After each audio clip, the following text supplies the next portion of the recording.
तो मिलते हैं हमारे नेक्स्ट टॉपिक के लिए। ठीक है, गुड मॉर्निंग स्टूडेंट्स। तो अब तक हमने क्या पढ़ा था? अब तक हमने पढ़ा था कूलम्ब्स लॉ। क्या पढ़ा था? Coulomb's law. आज हम क्या पढ़ने वाले हैं? आज हम पढ़ने वाले हैं भाई साहब माध्यम की उपस्थिति में स्थिर वैद्युत बल, यानी कि माध्यम की उपस्थिति में कूलम्ब का नियम। और क्या पढ़ने वाले साथ में? आपेक्षिक विद्युतशीलता। आपेक्षिक विद्युतशीलता, और इसके साथ क्या पढ़ेंगे? कूलम्ब के नियम का सदिश निरूपण। तो आज हम 3 टॉपिक कवर करने वाले हैं। फटाफट रफ्तार से देखते हैं, थोड़ा सा फास्ट करेंगे। ठीक है, तो सबसे पहले हम पढ़ेंगे क्या भैया, आप माध्यम की उपस्थिति में कूलम्ब का बल या स्थिर वैद्युत बल। तो भाई सीधी सी बात है, अगर माध्यम आ जाता है तो बल क्या होगा? देखिए एफ एम बराबर 1/4 पाई एप्सिलॉन। अब यहां पर एप्सिलॉन आ जाएगा, निर्वात था तो क्या आ जाता था? Epsilon nought. और यहां पर सेम वही चीज रहेगी, mod of Q1 mod of Q2 upon कितना? Are square. Mod of Q1 upon mod of Q1 into mod of Q2 upon कितना? Are square. ये एप्सिलॉन क्या है?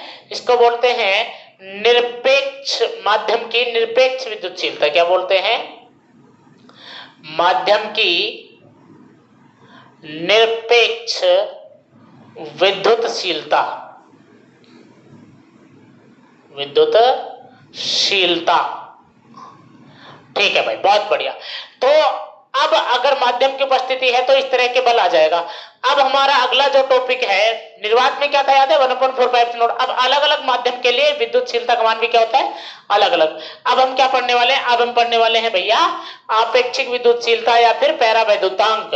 पैरावैद्युतांक, इसको अच्छे से समझेंगे। देखिए क्या चीज है क्या नहीं है। मान लो कि मेरे पास एक बर्तन के अंदर ऐसे पानी भरा हुआ है। क्या भरा हुआ है? पानी। ठीक, ऐसे पानी भरा हुआ है, भरा रहने दो। हमें क्या तकलीफ दे रहा? कुछ दे रहा का? हमें कोई तकलीफ नहीं दे रहा भैया। कहा बात है बबुआ, देखिए तो कोई फर्क नहीं पड़ रहा। ठीक, अब मान लो कि पहले ये आवेश जो था एक प्लस का और एक माइनस का, मान लो पहले ये आवेश था Q और दूसरा था माइनस Q, निर्वात में रखे हुए थे, शांति से जीवन चल रहा था। फोर्स ऑन 1 ड्यू टू 2 और फोर्स ऑन 2 ड्यू टू 1, जीवन बढ़िया चल रहा था। इनके बीच अच्छी खासी दोस्ती थी, कोई समस्या नहीं थी, कोई समस्या नहीं थी। ठीक है, अभी ये निर्वात में थे तो इनके बीच में जो फोर्स लग रहा था F, वो कितना था? 1/4 पाई एप्सिलॉन नोड कितना? Q1 Q2 अपॉन कितना? Are square. निर्वात में था ये, शांति से जीवन बिता रहे थे, कोई समस्या नहीं थी इन्हें। Q1 Q2 अपॉन कितना? Are square. अब हमने इनको इसी कंडीशन में उठाया और यहां ले गए पानी के अंदर। पानी क्या होता है पता है ना? H प्लस और OH माइनस। ठीक, अब यहां पर ले गए, यहां पर प्लस Q और यहां पर माइनस Q, सेम दूरी R। अब क्या हुआ? अब हुआ ये कि इस प्लस को देख करके ये OH जो माइनस है इसके चारों ओर मंडराने लग गए कि हमसे भी दोस्ती करो, और इधर H प्लस को देख करके इसके चारों ओर ये प्लस के चार, ये माइनस के Q को देख करके प्लस का H जो है वो इसके चारों ओर मंडराने लग गया कि हमसे भी दोस्ती करो। अब इस कंडीशन में क्या होगा कि पहले इसने इधर दोस्ती कर रखी थी F12 की, कर रखी थी नहीं कर रखी थी, लेकिन अब इधर भी दोस्ती करेगा। मान लो इधर दोस्ती करता है F डैश, कितनी करता है? F डैश, यानी कि इधर फोर्स कितना लगता है? F dash. तो नेट फोर्स अब कितना बचेगा मुझे बता दीजिए। F नेट जो बचेगा वो F12 माइनस F डैश बचेगा कि नहीं बचेगा? बिल्कुल बचेगा। तो मतलब ये फोर्स घटा कि बढ़ा? आप कहोगे सर ये तो घट गया क्योंकि F डैश कम हो गया। अरे कम हो गया कि नहीं हो गया? बहुत बढ़िया। तो सर इसका मतलब ये हुआ कि मीडियम में आने पर, माध्यम में आने पर बल घट जाता है। बल क्या हो जाता है? घट जाता है। बिल्कुल सही बात है। अब जिस अनुपात से बल घटता है ना, जिस निर्वात की तुलना में माध्यम में बल जिस अनुपात से घटता है ना, उस अनुपात को कहते हैं हम पैरावैद्युतांक या फिर आपेक्षिक विद्युतशीलता। मतलब समझाता हूं अच्छे से कि मान लो निर्वात में जो बल था F, ये था 16 न्यूटन। कितना था? 16 न्यूटन। अब माध्यम में जाने के बाद ये रह गया 4 न्यूटन। कितना रह गया? 4 न्यूटन। तो मुझे बताओ कि कितना अनुपात घट गया? आप कहोगे कि सर अगर इसको 4 से भाग दे दिया जाए ना अगर इसको कितने से 4 से भाग दे दिया जाए तो फिर ये माध्यम का बल आ रहा है। मतलब कि 16 को 4 से भाग देने पर ही तो उत्तर 4 आ रहा है। इसका मतलब ये हुआ कि माध्यम के बल निर्वात में जो बल था उसमें किसी चीज का भाग लगा। अब देखिए निर्वात के बल में मान लो किसी x का भाग लगा तब जाके माध्यम का बल आया। तब जाके किसका बल आया? माध्यम का। तो रियलिटी में जो जिस अनुपात से घटा है, जिससे भाग लगा है, इसको कहते हैं पैरावैद्युतांक और इसको लिखते हैं एप्सिलॉन आर से। किससे लिखते हैं? एप्सिलॉन आर से। मतलब ये हुआ कि निर्वात की तुलना में माध्यम में बल जिस अनुपात से घटता है ना, उस अनुपात को हम क्या कहते हैं? पैरावैद्युतांक। अब कई लोगों को डेफिनेशन थोड़ी टफ लगती है। डेफिनेशन तो सिंपल सी है कि भाई किसी माध्यम का पैरावैद्युतांक निर्वात की तुलना में बल जिस अनुपात में घटता है उसे कहते हैं। ठीक है, लेकिन डेफिनेशन थोड़ी सी टफ लगती है स्टूडेंटों को, तो इजी करके निकालते हैं कि इस एक्स को मैं क्या लिख सकता हूँ? एप्सिलॉन आर लिख सकता हूँ। तो मुझे बताइए कि एप्सिलॉन आर को इधर ले जाऊं तो क्या हो जाएगा? एफ बटे एफ एम बराबर एप्सिलॉन आर हो रहा है कि नहीं हो रहा है? एप्सिलॉन आर क्या है? आपेक्षिक विद्युतशीलता। एफ क्या है? निर्वात में बल। और एफ एम क्या है? माध्यम में बल। तो क्या निकल के आया? निकल के आया कि आपेक्षिक विद्युतशीलता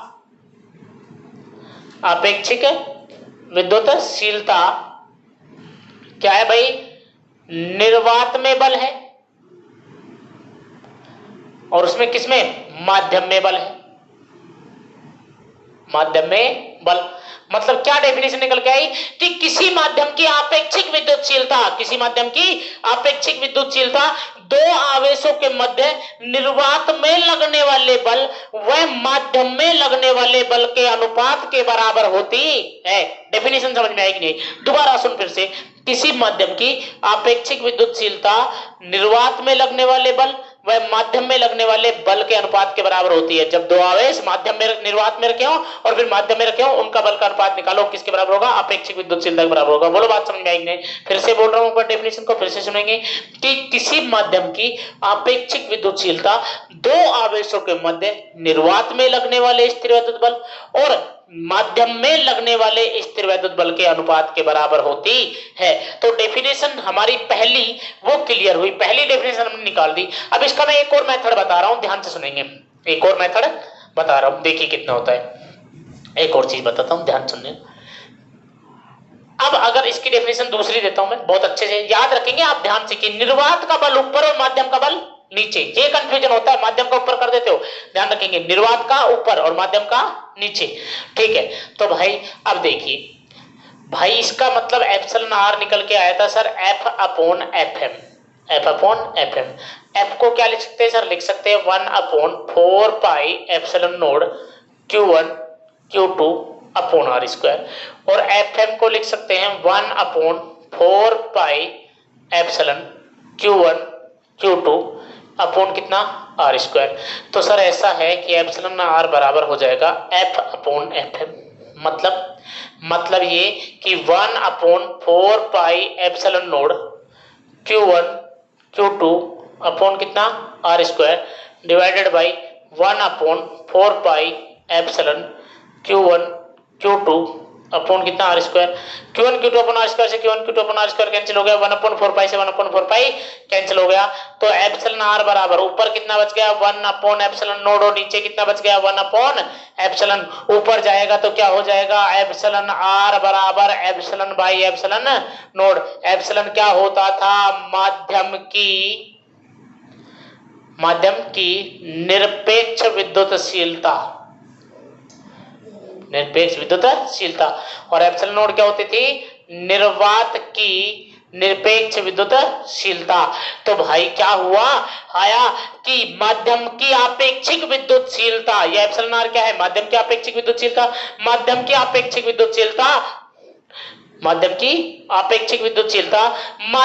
निरपेक्ष विद्युतशीलता व निर्वात की निरपेक्ष विद्युतशीलता का अनुपात होती है।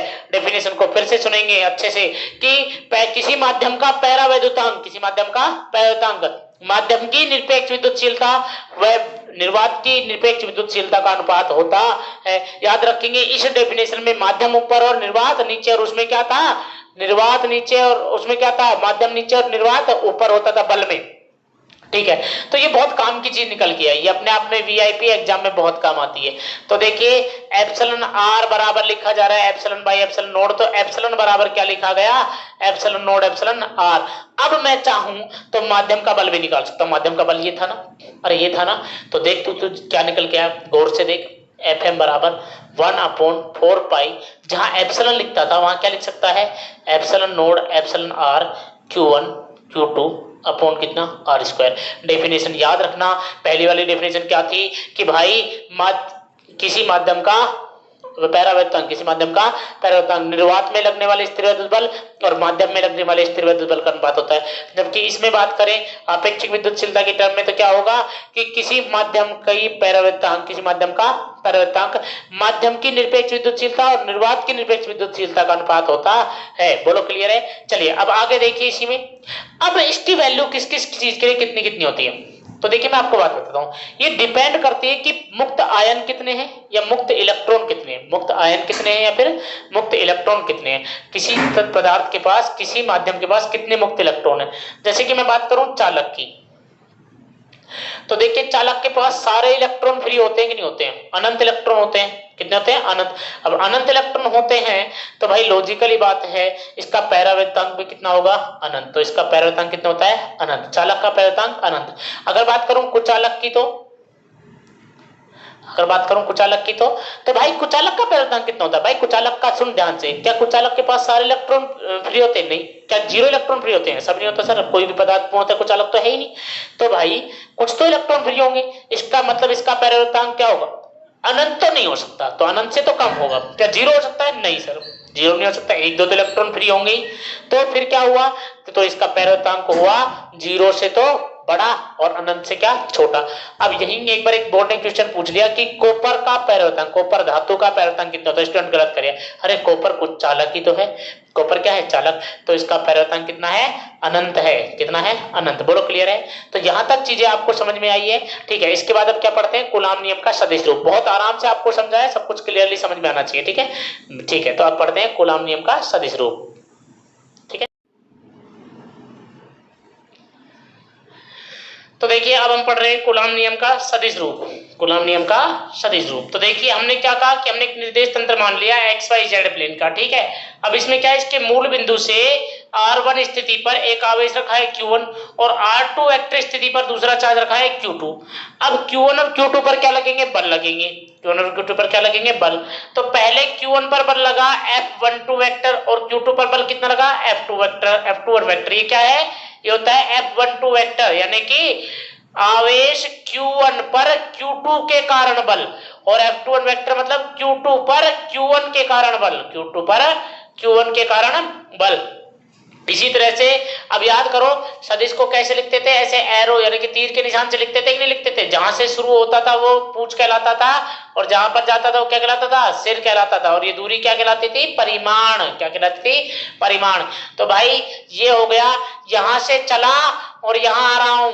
अब देखो किसी भी वेक्टर को कैसे लिखते हैं, ये होता है फाइनल यानी कि अंतिम बिंदु, और यहां पर लिखा जाता है इसका प्रारंभिक बिंदु, यहां पर क्या लिखा जाएगा, अंतिम, और यहां पर प्रारंभिक। तो कहां से चले हो, 1 से, तो प्रारंभिक बिंदु कौन हो गया, 1, और कहां जा रहे हो, 2 पर, तो अंतिम बिंदु कितना हो गया, 2, तो R21 वेक्टर। और यहां से चले, देखो कहां से चले हो, 2 से, कहां जा रहे हो, 1 पर, तो R12 वेक्टर। तो R12 वेक्टर क्या हुआ, R12 कहां चले थे, 2 से, कहां जा रहे हो, 1 पर, मतलब आवेश Q2 से Q1 के मध्य का विस्थापन सदिश है, R12 वेक्टर मतलब Q2 से Q1 के मध्य का विस्थापन सदिश है। और इसी तरह से अगर मैं लिखूं R21, तो ये क्या हुआ, आवेश Q1 से Q2 के मध्य का विस्थापन, आवेश Q1 से Q2 के मध्य का विस्थापन सदिश। अब एकांक सदिश में लिखें तो क्या होगा, R12 मतलब 2 से 1 की ओर एकांक सदिश, और R12 मतलब 1 से 2 की ओर एकांक सदिश। भाई बहुत बढ़िया। तो अब हम जानते हैं कि बल को कैसे लिखा जाएगा, F12 वेक्टर बराबर 1/4 pi epsilon node mod of Q1 mod of Q2 upon, अब जब ये F12 है तो विस्थापन यानी कि दूरी भी क्या आएगी, दूरी आएगी। याद करो मैंने कहा था कि दूरी, न्यूटन ने क्या कहा था कि भाई दोनों के बीच बल उनके मध्य की दूरी के वर्ग के क्या होता है, व्युत्क्रमानुपाती होता है। तो देखिए दूरी आएगी, लेकिन मेरे पास तो विस्थापन थे सर, तो भाई विस्थापन का अगर मैं परिमाण निकाल लूंगा तो दूरी बचेगी। क्या बचेगी? दूरी। तो मोड लगा दो, मोड लगाते क्या हो जाएगा? दिशा खत्म, परिमाण रह जाएगा। तो r12 वेक्टर का स्क्वायर इंटू कितना? r12 cap, r12 cap. ठीक है भाई। अब क्या होगा? इकाई सदिश क्या कहता है? इकाई सदिश कहता है कि सदिश को सदिश के परिमाण से अगर भाग दे दिया जाए तो एकांक सदिश आएगा। तो सदिश की परिभाषा क्या है इकाई सदिश की? सदिश बटे सदिश का परिमाण। तो r12 वेक्टर कैप को क्या लिख सकते हैं? अगर r12 कैप है तो इसका वेक्टर क्या रहा होगा? r12 vector. और परिमाण क्या रहा होगा? Mode of r12 vector. तो ऐसे लिख दिया। जब यहाँ पे इसको लिखा तो देखिए ये r12 वेक्टर का क्या था? मोड का क्यूब था, ये r12 वेक्टर स्क्वायर था, ये मोड था 1 में। तो कितना हो जाएगा? r12 वेक्टर मोड की क्यूब हो जाएगी और इधर r12 वेक्टर। अब किसी भी एकांक, किसी भी सदिश के विस्थापन सदिश को कैसे लिखा जा सकता है? जैसे कि ये r फाइनल है, ये इनिशियल है, तो क्या लिखा जाएगा? अंतिम माइनस प्रारंभिक, अंतिम माइनस प्रारंभिक, r final minus r initial, प्रारंभिक, अंतिम माइनस प्रारंभिक। तो r12 में क्या अंतिम कौन है मुझे बता दो? जो पहले आता है वो अंतिम और जो बाद में आता है वो प्रारंभिक। तो r12 वेक्टर मतलब r1 vector minus r2 vector, r12 vector मतलब r1 vector minus r2 vector. तो हमने इसको इस तरह से लिख दिया, r12 वेक्टर की जगह क्या लिख दिया? r1 vector minus r2 vector. इसी तरह से मैं f21 वेक्टर को लिख सकता हूँ। हाँ सर, बस सिर्फ क्या बदलने वाला है? यही तो बदलने वाला है, r1 बाद में हो जाएगा, r2 पहले हो जाएगा। तो देखिए क्या हुआ? 1/4 nought mod of q1 mod of q2 upon mod of r2 vector minus r1 vector की whole cube into r2 vector minus r1 vector. Same ही तो है। अरे क्या बदली? सिर्फ दिशा बदली थी। तो जहां पहले r12 लिखते थे वहां क्या लिख देंगे? r21। अब r21 को क्या लिख सकते हैं? r2 माइनस r1, तो r2 माइनस r1 लिख दिया, कोई दिक्कत। अब अगर तुलना करें तो f12 वेक्टर में f2 वेक्टर का भाग दे तो क्या होगा? ये सब कुछ कट जाएगा ऊपर का, क्योंकि ये सब सेम है, क्योंकि मोड लगाने पर दूरी बन जाती है, दूरी दोनों की क्या है? सेम है। तो कैंसिल हो गया। ओनली कितना बच गया? r12 vector minus r2 vector और r2 वेक्टर माइनस r1। अगर मैं यहां से माइनस कॉमन ले लूं तो दोनों ऊपर नीचे की दोनों एक जैसी हो जाएंगी कि नहीं हो जाएंगी? तो मैंने क्या किया? माइनस कॉमन ले लिया। तो r2 vector minus r1 vector से r2 vector minus r1 vector क्या हो गया? कैंसिल। और इधर कितना बचा? माइनस का 1। जब इसको इधर लेके आए f21 वेक्टर माइनस 1 से मल्टीप्लाई हुआ तो क्या हो गया? माइनस का f21 वेक्टर। तो f12 वेक्टर बराबर हो गया माइनस का f21 वेक्टर, मतलब मोड ऑफ f12 वेक्टर बराबर हो गया मोड ऑफ f21 वेक्टर के, क्योंकि मोड लगाते क्या खत्म हो जाता है? माइनस का साइन खत्म हो जाता है। इसका मतलब यहाँ माइनस क्या बता रहा है? विपरीत दिशा को, कि भाई f12 बल की जो दिशा है वो f2 के क्या? f21 के विपरीत है। मतलब अगर एक पर लग रहा है लेफ्ट तो दूसरे पर क्या लग रहा है? राइट। और परिमाण कैसा है? समान। यह बात हमने पहले भी कही थी, शुरू में बताया था कि गुलाम ने क्या कहा था कि दोनों पर बल का परिमाण तो समान और दिशा कैसी रहेगी? विपरीत। चलिए ठीक है, मिलते हैं नेक्स्ट वीडियो में इसी के साथ। अब भैया आपको क्या करना है? चैनल को सब्सक्राइब करना है, वीडियो को लाइक करना है, शेयर करना है, कमेंट करना है। अगर आपको कहीं भी दिक्कत है तो आप मुझे कमेंट सेक्शन में लिख सकते हैं, मैं वीडियो दोबारा बना दूंगा, कोई दिक्कत वाली बात नहीं है। ठीक है, इसी के साथ चैनल को ज्यादा से ज्यादा फैलाएं, ज्यादा से ज्यादा स्टूडेंट अब लॉकडाउन में पढ़ाई का लाभ ले सके, ऐसा प्रयास कीजिए। जो स्टूडेंट नहीं पढ़ पा रहे हैं वो पढ़ें, फिर कोई दिक्कत नहीं है। आप बस क्या करें? वीडियो को सब्सक्राइब करें, चैनल को लाइक करें, शेयर करें और अपने दोस्तों को बताएं चैनल के लिंक के बारे में। ठीक है भाई, मिलते हैं फिर नेक्स्ट वीडियो में। ठीक है।